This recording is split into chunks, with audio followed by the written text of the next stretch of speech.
Hi you guys, welcome back, or welcome if you're new. My name is Brittany. I go by Brittany Banter here on YouTube and also on Instagram. If you're not following me over there, make sure you do that and subscribe while you're already here. Like this video at the end or now if you want to. Today's video is going to be my 5 top key tips for new resellers, specifically on eBay. I will be redoing this video for other platforms later on, but eBay is my one true love. It's where I've been selling for close to 6 years. It's where I've found the most success, but I have branched out and started to see more success on other platforms as well. And I also sell on Poshmark, Mercari. I've tried to get into Kittison. I'm getting into that. But Poshmark is definitely my second home, and Mercari is doing pretty well for me too. So let's hop into the 5 top tips for beginners. I will be doing some screen recording and laying video over here, so it's very easy for you guys to follow along. Let's get it started. Okay, I try to make this as aesthetically pleasing as possible, but I'm also trying to keep this video short. So I am going to touch on these 5 topics, and I will list them now. So if you want to find them throughout the video, or you only need help with one, you know what I'm going to be going over. So our first topic is going to be looking up comps and sell-through rate for said comps. The second topic is going to be buy-in cost. Then we'll go over pricing, learning brands, and listing consistently, which all of these are super important for their own reasons, which is why I'm touching on them. So let's start off with looking up comps. So if you guys are totally new, I sell just about anything as long as I can find it for a good price, and I think it will sell over $50 is my new business model, or they're about like 40. I'll still do it. So if you guys are completely new, I sell just about anything. I do small appliances, I do clothes, shoes, toys, anything that I think will make a profit. I'm not a genre or category based reseller. I just like selling and making money. So I'm going to use an example that was a real life experience. I've never sold this category before, but I felt like this looked like a high-end item, so I looked it up. So I'm going to show you how to run comps for literally anything. So the first thing I'm going to run comps for is a air fryer that I found at Salvation Army. It was an Emerald Lagasse air fryer. And I'm gonna put 360 because I knew the model of it because it was on the front of it while I was in the store. So when you're looking up comps though, you want to keep it very generic, because if I were to put the word chrome or silver in here or large, it's gonna throw eBay off and it's gonna look for those keywords. And if someone did not use those keywords in their listing, it's not gonna show up in your search. So I'm gonna hit search. And then I'm going to filter. And once you get to filter, you'll want to put if it's new, open box, or used. Mine was used, so I'm going to check used. I'll hit show results, and then I'll scan through. There's only 2 available right now. So I'm going to go to filter again. I'm going to go down and hit sold, and it will also slide over completed, and it's showing me that within the last 90 days, that's what they're showing for available and sold, that 17 of them have sold. That means the sell-through rate is very high. I saw that when I was in the store. I knew it was going to move quickly. I spent $10 on this item. I believe I sold it for $115 with free shipping. Shipping ended up being like $30, so I still made like a healthy profit, and it sold overnight, so I wasn't worried about the small investment or selling it for a little bit less than maybe other people were. But if you look at these comps, this one went for $99 with $55 shipping, $99 with $34, $100 with $47, $119. Someone took best, or they took best offer for that, $128, and so on. So there's mine. I sold it for $125. So this was a great find. The sell-through rate was way over 100%. So if it was 100% sell-through rate and there were 2 available, there would only be 2 sold.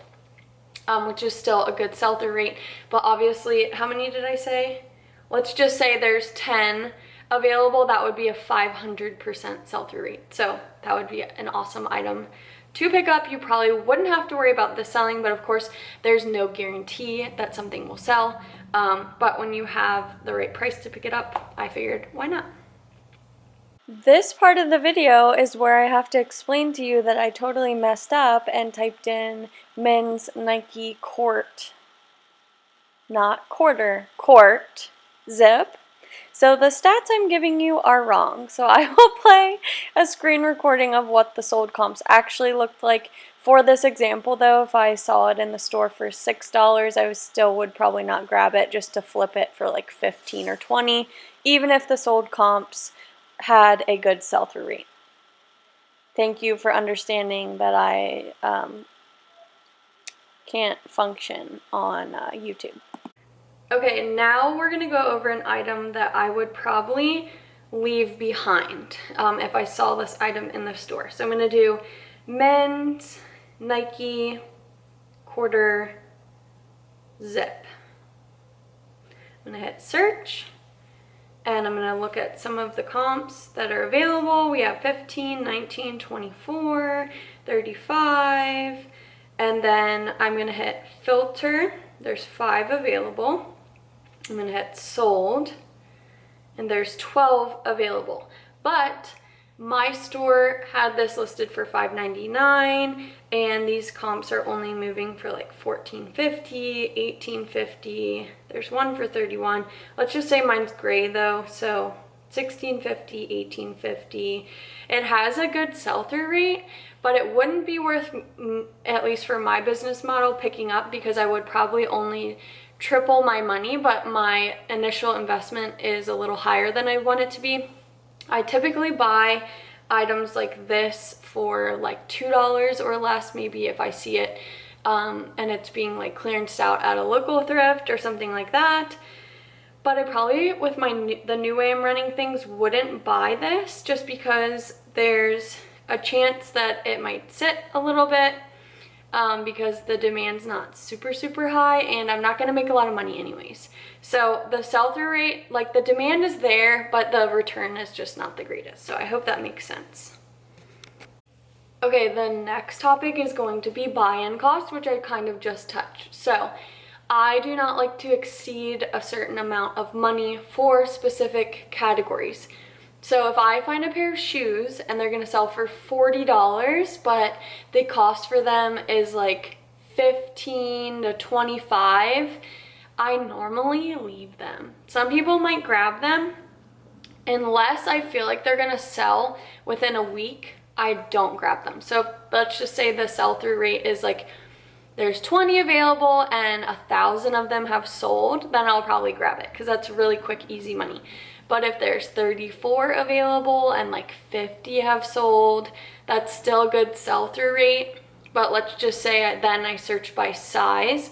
So I will go back in and search by like gender or size or color to see like specifically if that same exact item has sold, if there's variations within that item. And let's say I had a green pair of Nike running shorts, but for some reason for that specific short that they're selling, only the black or the gray ones are doing well, and maybe 2 or 3 green ones have sold, then the sell-through rate all of a sudden is not that great. But with the toaster or the air fryer that I showed you guys, like there's no other color, there's no other size, like it is what it is, and so those are the guaranteed comps, like you're looking at the actual specific item. I hope that makes sense. For kid stuff, my buying cost is even lower. If you're brand new and you're just getting into reselling and you're like, I'm not sure about this, I would probably just put it back unless the buy-in cost is super low and you want to risk that money.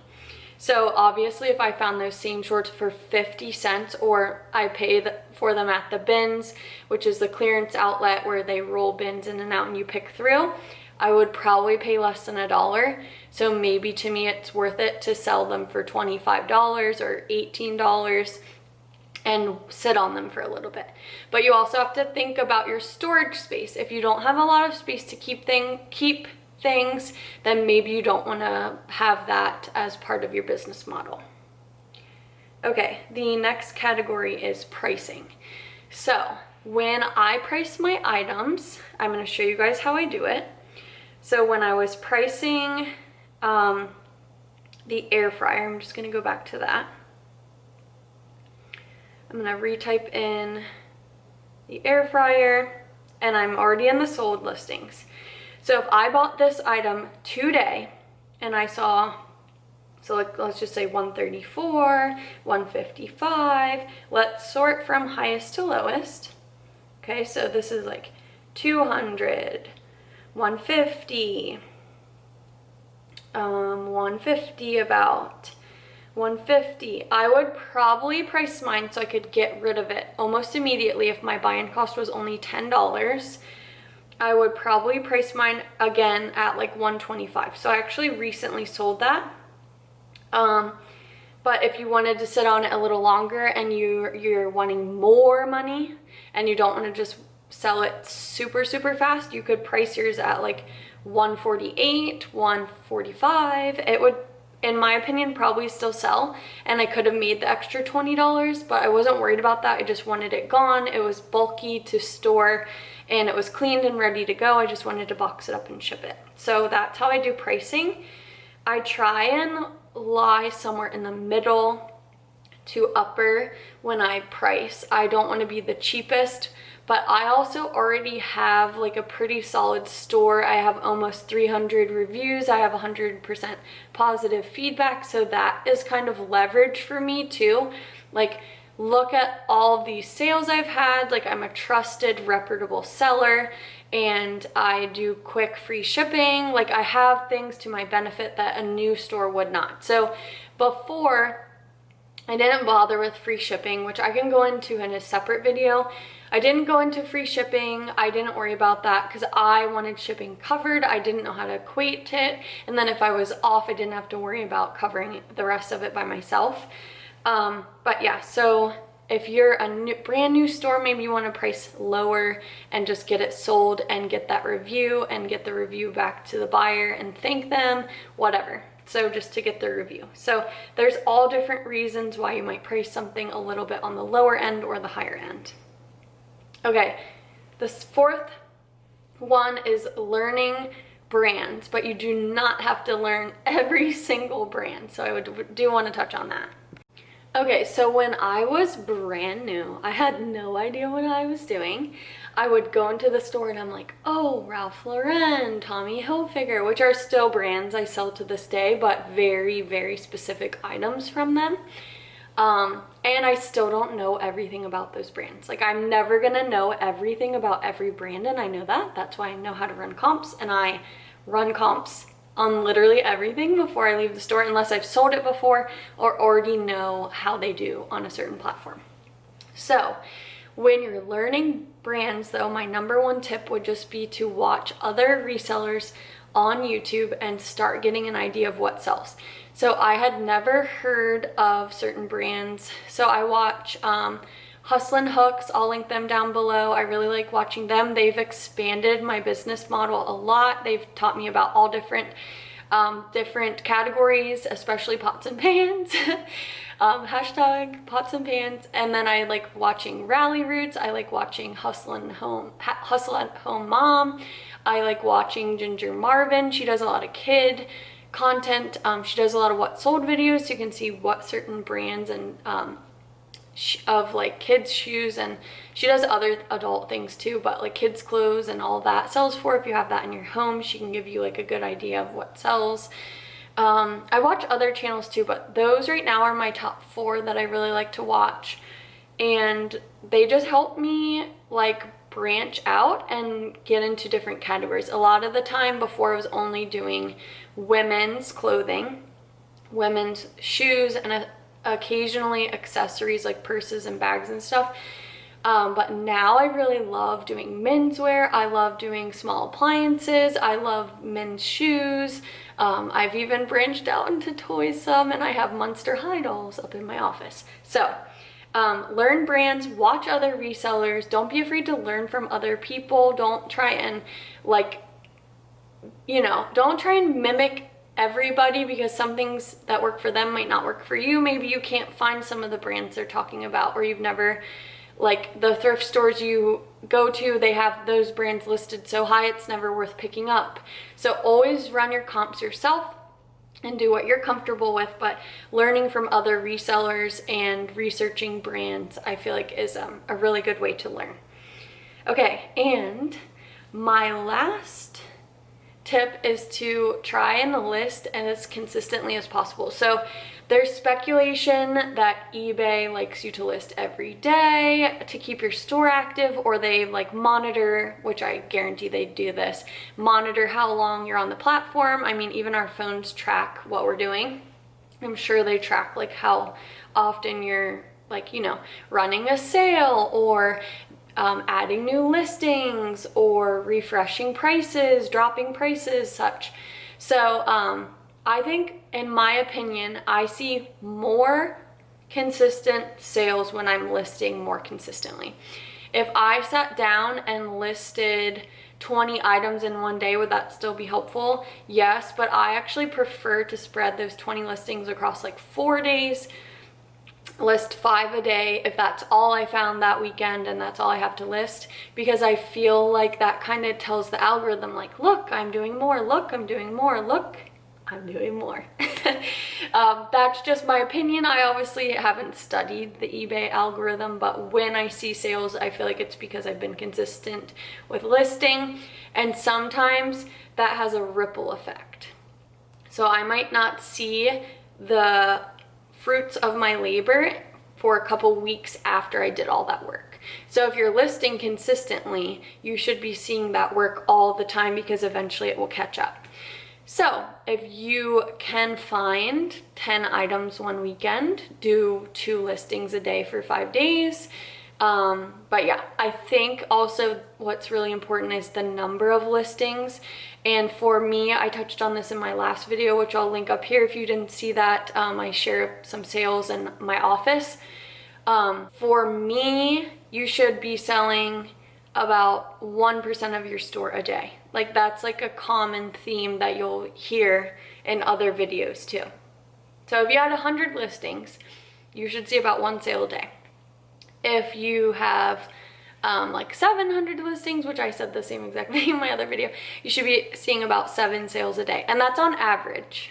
Sorry, I was saying you should see about 7 sales a day if you have 700 listings. So my camera's overheating. I just got through all 5 topics. I hope this video really helps you guys. If you found any of this knowledge helpful, or you have more questions, please leave them down in the comments below. Give this video a thumbs up to tell YouTube that you liked it and you want to see more content from me. Otherwise, they'll probably banish me to a corner of the internet that you'll never see ever again. But thank you so much for watching. Again, my name is Brittany Banter. I'm Brittany Banter here and on Instagram. You can follow me over there for more helpful tips and tricks. And thank you guys so much again for watching. I've said that 8 times now, so I gotta go. Bye!